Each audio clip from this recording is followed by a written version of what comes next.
Hi friends, రైతుల గారు నమస్కారం. మీరు చూస్తున్న ఈ పనస వెరైటీ వచ్చండి సీడ్లెస్ జాక్ ఫ్రూట్ అండి. ఇది గింజలేని పనస.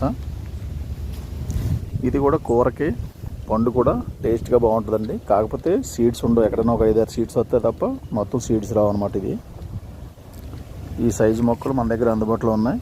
కొత్తగా ఎవరైనా ట్రై చేద్దాం అనుకున్న వాళ్ళు ఇవి కూడా వేసుకోండి. 4 ఏళ్ళ కాడ నుంచి కాపుకి వస్తాయి. ఇటు కూరకి అటు పండుకి బాగుంటాయి. జస్ట్ లైక్ మీకు పైనాపిల్ కట్ చేసుకుంటే ఎలా ఉంటుందో అలా ఉంటుంది అనమాట అండి ఈ పనస. ఇంట్రెస్ట్ ఉన్నవాళ్ళు ఇది కూడా ఒక 1/2 ఎకరం కానీ, ఏదైనా మీరు ఎక్కువ భూమి ఉన్నవాళ్ళు 1 ఎకరం 1/2 ఎకరం పెట్టుకుంటే రాబోయే రోజుల్లో మంచి రకం అవుతుంది.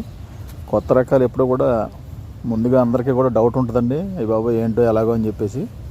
కానీ మేము చాలా వరకు చూసిన తర్వాత మీకు చెప్తున్నాం కాబట్టి ధీమాగా భయపడకుండా వేసుకోవచ్చు.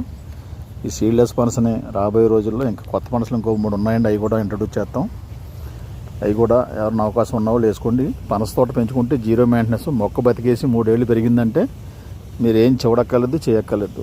ఇది సప్తగిరి నర్సరీ, కడియం ప్రాంతం. ఈ వీడియోలో ఫోన్ నెంబర్ పెడతాం. కావాల్సిన వారు 5-10 మొక్కలు బుక్ చేసుకుంటే మీ దగ్గరలో ఉన్న బస్ స్టాండ్కి పంపించి ఏర్పాటు చేస్తాం. ఆంధ్ర తెలంగాణ చూసుకోండి.